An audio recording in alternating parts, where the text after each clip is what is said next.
Good afternoon, Levi, and welcome to the program. Hey, good afternoon. Thanks for having me. Mike, on to you. All right, we'll take it from here. Good afternoon, Levi. Welcome. For those of you who don't know, Levi Jones was a championship open wheel racer, primarily with USAC, went on to a career as an official with USAC and then with IndyCar. Late last summer, he became the new promoter of Eldora Speedway, a track which he raced at during his career. And he's leading one of America's best short tracks into the future now. Let's start it off with what made Eldora the right fit for you? Well, I think growing up a sprint car driver, I think the first article National Speed Sport News ever did on me asked the question, if you could win one place, where would it be? And my answer was Eldora Speedway. So that passion for this place I've had forever. Working with Tony Stewart and Brett Frood earlier in my career, and having that relationship, and being able to be a part of what goes on here. Passionate people with a ton of desire to make this the greatest dirt track in the world. When Tony came to you about taking over at Eldora, was there anything specific that you needed to know before you made that leap? We talk about right? So there are questions that you have, and you want to make sure, been in contact with Tony over the years, since I stopped driving and working at USAC and then going to IndyCar. So just the stuff that I did have as questions were things that I thought I knew the answers to, but just to be reassured of those things were comforting to me, and a decision that really came down. It came down to being a pretty easy decision for me and my family. You touched on it just a bit there, but tell us a little bit about your long relationship with Tony, from the point where you guys raced against each other a little bit. You later drove for him, and now obviously you're running Eldora. Yeah, it is great. You look at when I've got my start at USAC, in the late 90s, Tony was already won the Triple Crown, moved on to win the IndyCar Championship, and then go to NASCAR and all of that. So whenever I was able to win my first championship racing against his cars at USAC in 2005, I was able to race against Tony a few times, and then ultimately coming there in 2006 and racing clear through the end of 2012 for him, and win 6 USAC championships. I told him before, right? He helped me accomplish all the dreams that I had. I love sprint car racing, and I grew up going to Hobstadt, Indiana, and they race sprint cars and late models every Sunday night. And if my family wasn't going, I begged someone from Olney, Illinois, that was going there to take me with them. I'd go. I just loved it, and that passion's never left. And the opportunity to come here is the right fit. How is managing Eldora different compared to the other officiating jobs that you've had over the last few years? Okay, so if we break that down, being with IndyCar and being with USAC, heavily involved with the competition side of it. That is a daily task to make sure that the playing field is fair, and there's always obstacles you're trying to overcome, and make sure that it's all sorted out from the competitor base. But a little bit of my career of being a race car driver, having my own race cars, working on race cars, working in my family business, growing up around a family-owned business, dealing with people, and then getting into USAC, where you are on the competition side, where you have to make sure in racing, you have to make sure, my view is, you have to make sure it works for 3 groups of people, right? You have to make sure it works for the car owners and drivers, the fans and the series. So you have to balance those out, because if you do everything for one of those sectors, it can get lopsided pretty quick. So coming into Eldora, looking at it from all 3 of those sides, I think is first and foremost, and being here at Eldora, trying to make it a place where people want to be, fans want to be, people want to, we're fighting for that dollar, right? Do you want to come here? Do you want to go golf, or do you want to go to the lake? We still think coming to Eldora is the best place to do. Having been around the sport for more than 30 years, I've seen a lot of drivers try to transition into being officials or promoters, and not a lot of them stick. Why has it worked for you? I think the main thing is I was able to accomplish what I wanted to as a driver. I don't have anything left to prove to myself. In a race car, I've still offered a couple of Chili Bowl rides this year. I couldn't win it when I was 195 pounds. I'm not going to win it at 222 for sure. So older and slower, but yeah, I get asked that question a lot, and I do. I see a lot of drivers that can't even go to the races as a fan, and I think that part I don't like. I want those people to enjoy what you did, right? Other people enjoy watching you race. As time marches on, there's the next driver, the next group of drivers. They're fun to watch. I was a fan first and foremost. So even though I'm not in the driver's seat, I still think it's the best thing to do. Eldora is arguably the best known dirt track in the world. How do you continue to elevate a racetrack with a reputation like that? It is. That's a challenge in itself. I've told people coming into Eldora, they have very successful events. It's not like I'm coming in here and need to put Levi Jones' stamp on this place, right? Earl and his family built this place.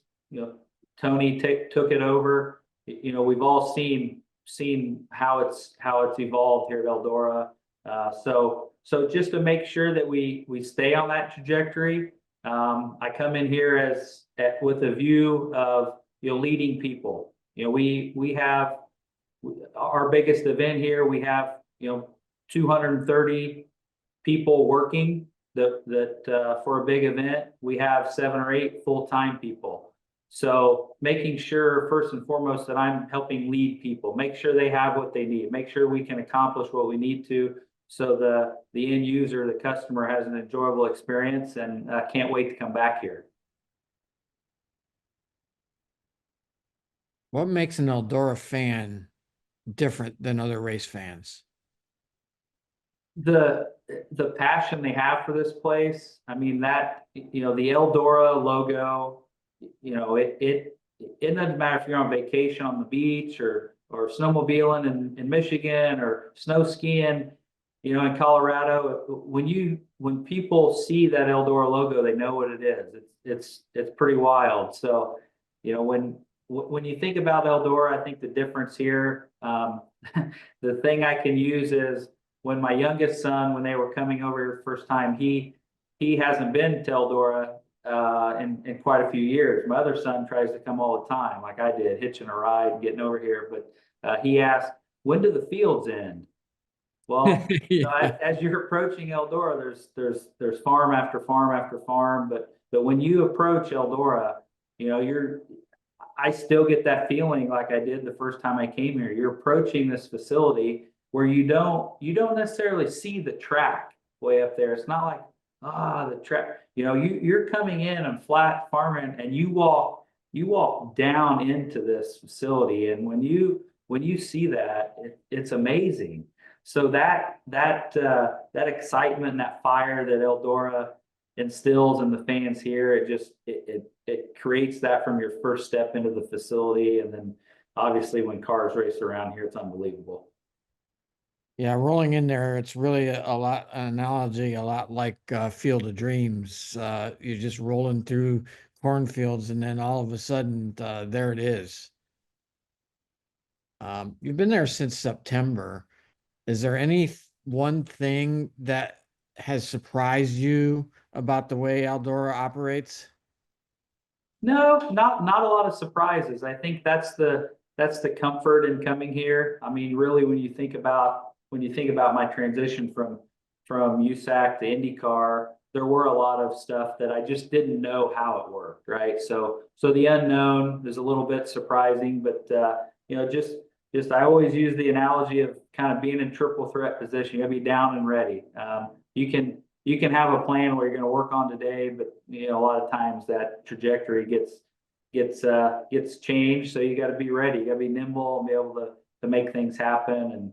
And Eldora is no different. You know, just working with the sanctioning bodies. You know, I had a relationship with most of them before, working on the schedule. I know how tough that is to put a schedule together. Everybody wants it sooner and sooner and sooner. So that part, just working on that right now, we feel like we're in a good spot. You know, our plans for upgrades and you know, not just everything on being prepared to have Eldora Speedway ready for next year. So no big surprises, just diving into stuff here at the track, whether well, that's the way we've always done it. Well, is that the best way to do it? Is that the best for the end user, or can we make it better? Or do we need to look at different ways of accomplishing something to make the most sense of it? Because it is a business, right? I mean, it is fun. We love to do it, but we don't do it for fun and practice. It's still a business. You mentioned the schedule. Obviously, all the standards will be back, but is there anything new coming to the schedule this year?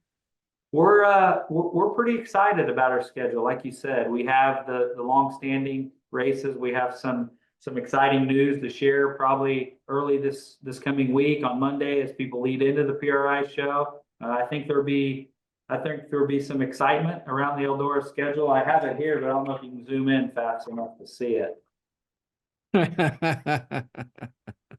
Why don't you just get up and hold it up against the computer there? I could. I saw Tony leaked a couple of his things for the race team yesterday, so I'll hold off. I don't want Jonathan and Bryce and Blake and the gang here to be mad at me. All right, understood. You have a long history in open wheel racing, obviously. Has there been any learning curve or anything when dealing with the huge late model events on the Eldora schedule? I did run one late model race here at Eldora. So what's funny, growing up in Olney, Illinois, I really, the only reason we got a sprint car over a late model when I was a teenager was really because we didn't have room to fit the late model in the garage. And so we ended up with a sprint car. It's just funny how life happens like that.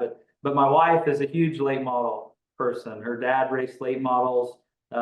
He passed away in the 90s, but our first weekend here, she wore a 1989 World 100 shirt. So we're a divided household here of late model and sprint cars. Have you moved out to the Eldora area?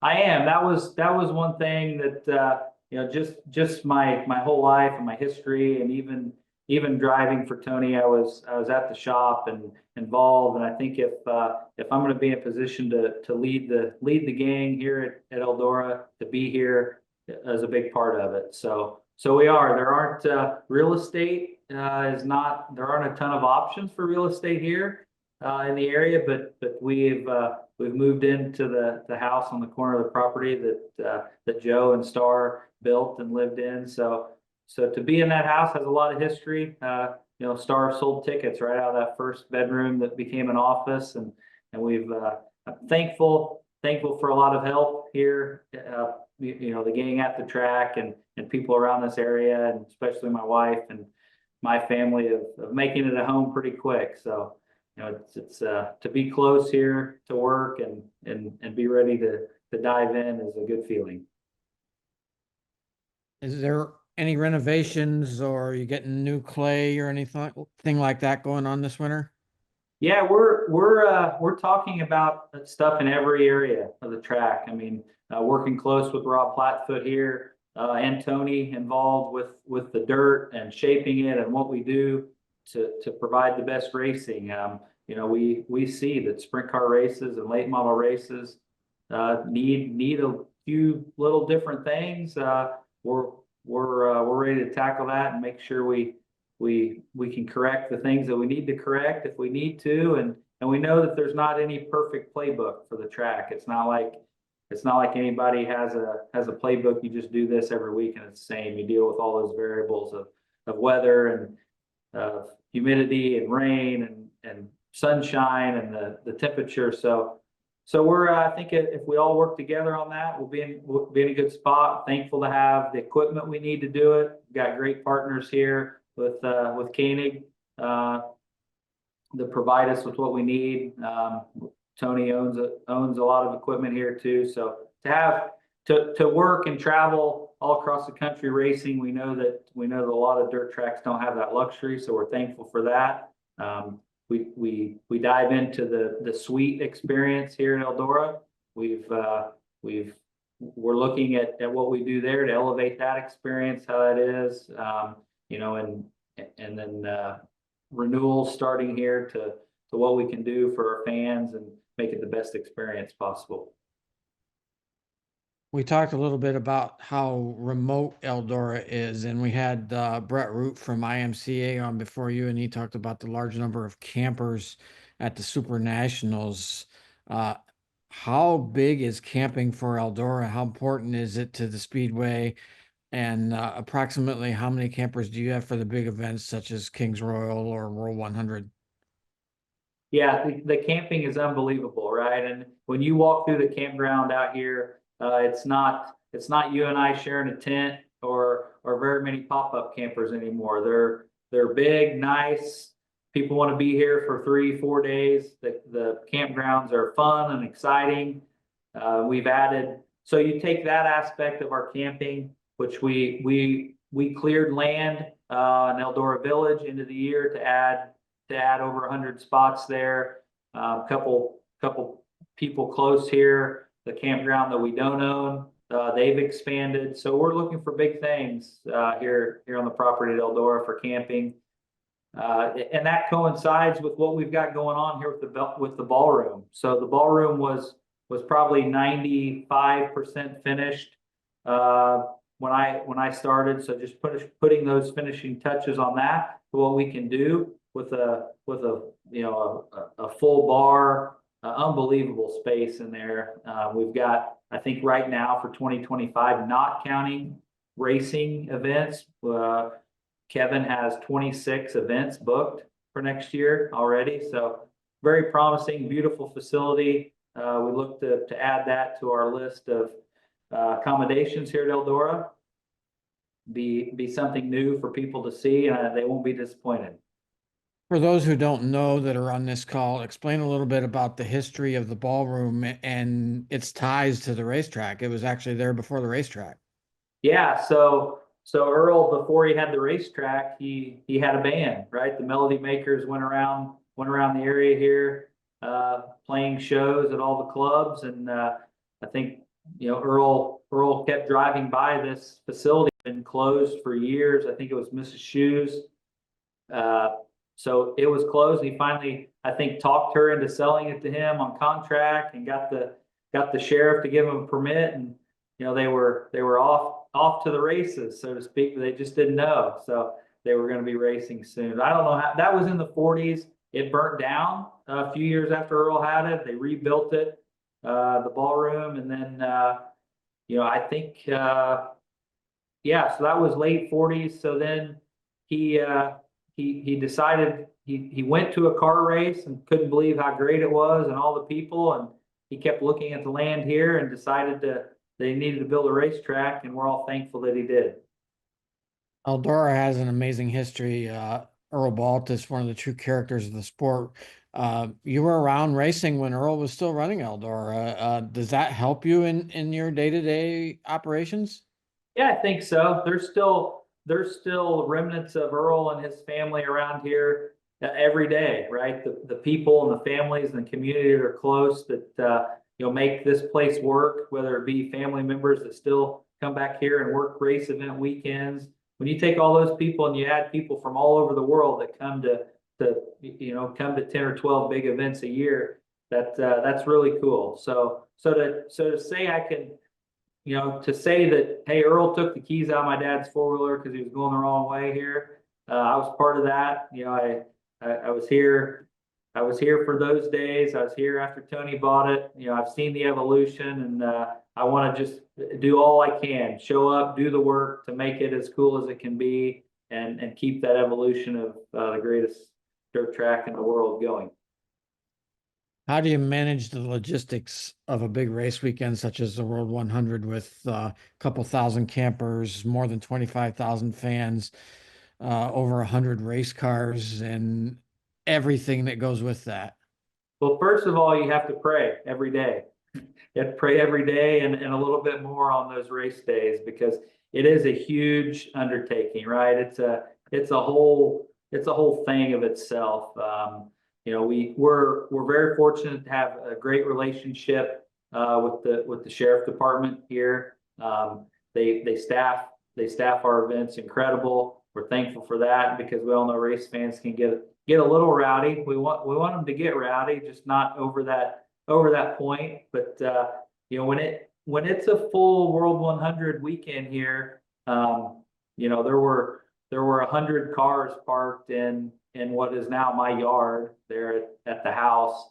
You know, when you end up with that many amount of campers in all the nooks and crannies and parking and logistics of it, that's not even counting about worrying about the weather or the track, or you know, enough beer or enough food or what you do. So there's so many things here that go on, that we really try to divide it up into, you know, what the campground needs to operate, and those people and that staff, what the track itself needs for staff and equipment and operations. The concessions is completely different, a group of people.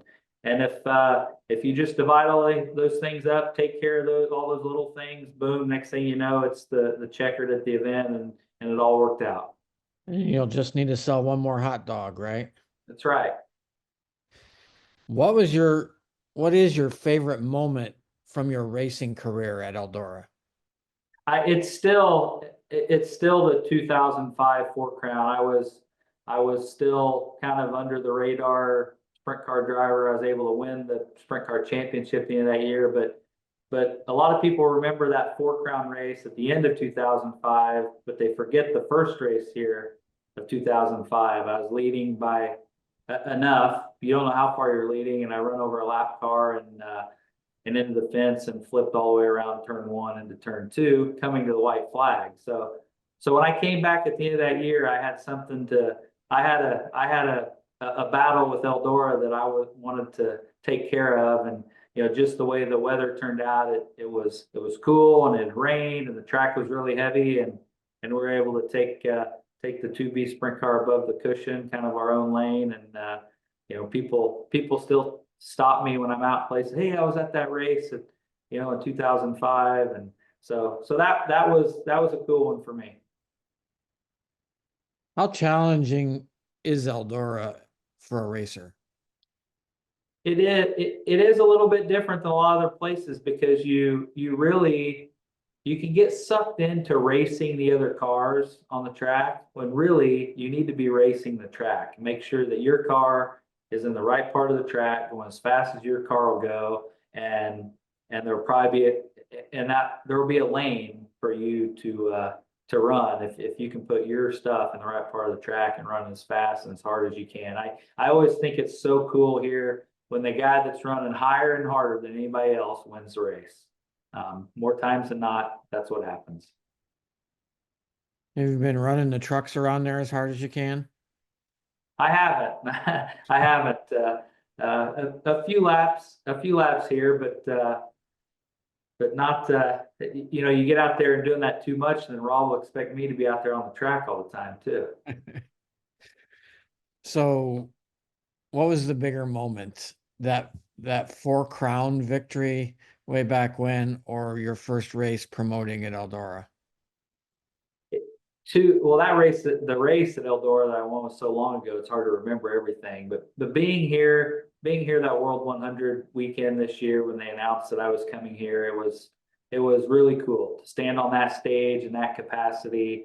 Was a totally different feeling and one that I knew that, hey, when that happened, I knew, hey, this is where I want to be. This is what I want to do. It's you know, being here. I grew up in an area just like this. I love it. I love it. It's been a few months in, and I love it more now than I did that day. What do you look forward to the most about the coming season and having a full season at Eldora? I really, when you get down to it, the thing that you love the most is you see the excitement that the fans have here. So when you see those fans of how excited they are to be at Eldora for a race, and it really is cool to see someone win their first time at Eldora. That emotion, I've been through it. I know what that feels like, and to see that, it's incredible. You can't bottle that up, you can't explain it, but see someone win for the first time is top of the list. Well, the timekeepers have arrived again as they've begun calling themselves the last couple of days. Judy and Francis, it was a pleasure talking to you, Levi, and thanks for joining us today. Awesome. Thanks for having me. Thank you for all you guys do. It's great to watch all of these episodes. Great to dive into the different sectors of the racing world. EPARTRADE is a digital platform that we've created basically to make life easier in the business community of auto racing. EPARTRADE, there is no e-commerce. It's literally a connection just like at a trade show. So now, any time of the year, a buyer could reach out to a supplier. When you see a product that you're interested in, all you need to do is click on request more information, and then from there it is forwarded directly to the buyer or to the supplier. EPARTRADE really eliminates having to travel, closing down your shop. Now you have a place to showcase globally your racing product and technology.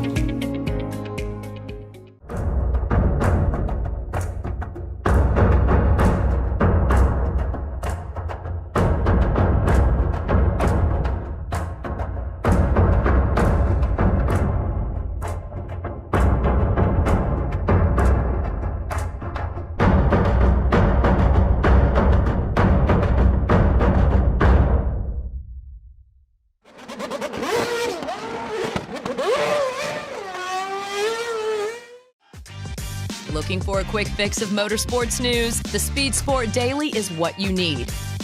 It's a free racing newsletter delivered directly to your email every day. We'll cover the winners and the losers and tell you who's making news off the track. It's NASCAR, NHRA, World of Outlaw, IndyCar, and so much more. Go to speedsport.com today and get signed up for America's free racing newsletter and get your daily motorsports fix. The Speed Sport Daily.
Land speed record holder George Poteet's Speed Demon rocketed 481 miles per hour at the Bonneville Salt Flats. You don't go that fast without ARP fasteners. There is no way that we could go the speed that we've gone, the number of times we've gone, with a lesser quality bolt than ARP supplies to us. And we absolutely wouldn't be where we were today if it weren't for ARP. When failure is not an option, it's ARP-bolts.com. We're Performance Plus Global Logistics. Our team of dedicated performance industry and logistics experts get valuable cars and components to the track on time in top condition. We provide expedited logistics solutions for the performance industry using direct routes instead of deferred options, and communicate all necessary information to the appropriate resources to meet regulations and ensure a smooth transit and secure delivery, both domestically and internationally. And we exceed customer expectations by providing best-in-class service with an efficient and cost-effective system in place. Contact us today to book your next shipment. Scott Lewis & Associates, the sales, marketing, and branding specialist for the automotive performance industry since 1988.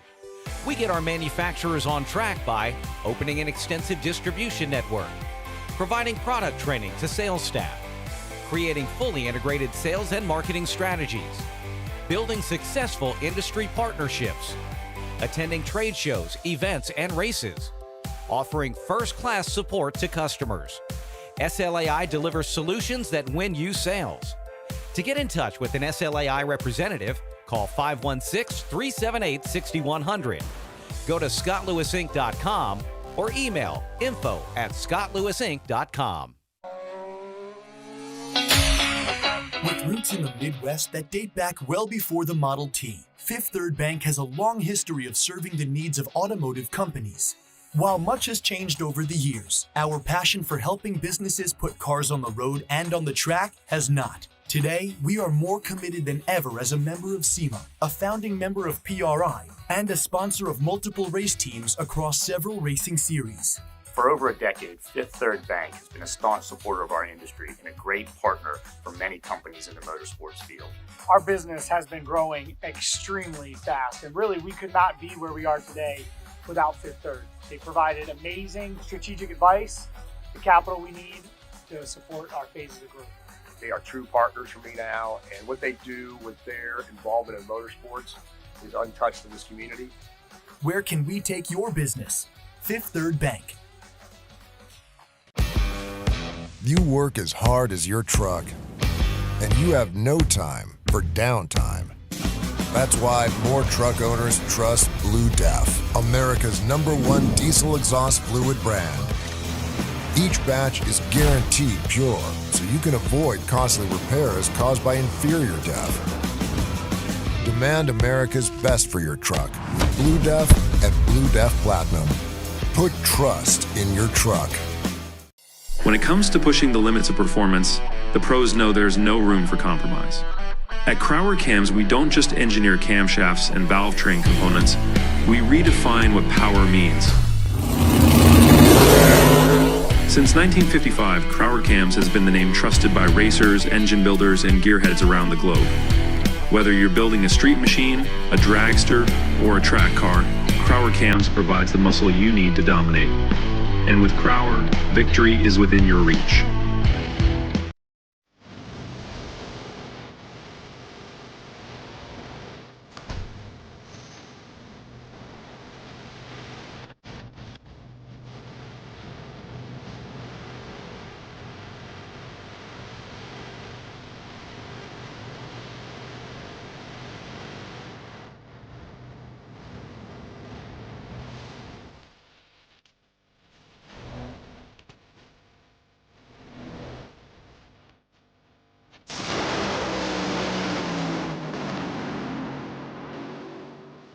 For over 25 years, Wisconsin-based C-Tech Manufacturing has been engineering and manufacturing the toughest, most accessible aluminum tool drawers, cabinets, carts, and tactical storage solutions for America's hardest working professionals.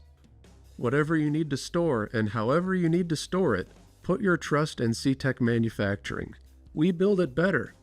Visit our new website at ctechmanufacturing.com or give us a call at 715-355-8842. If you're watching this video, you might be wondering, what is WPC? WPC is a surface treatment designed to reduce friction and increase the strength of metal parts. As much as it might seem like a coating, WPC is actually a surface treatment. Think of it like shot painting, but the media is much finer, like talc. So what you're left with is a super hard, smooth surface that actually has some proprietary dry lubricants embedded within it. For more information, visit WPCtreatment.com.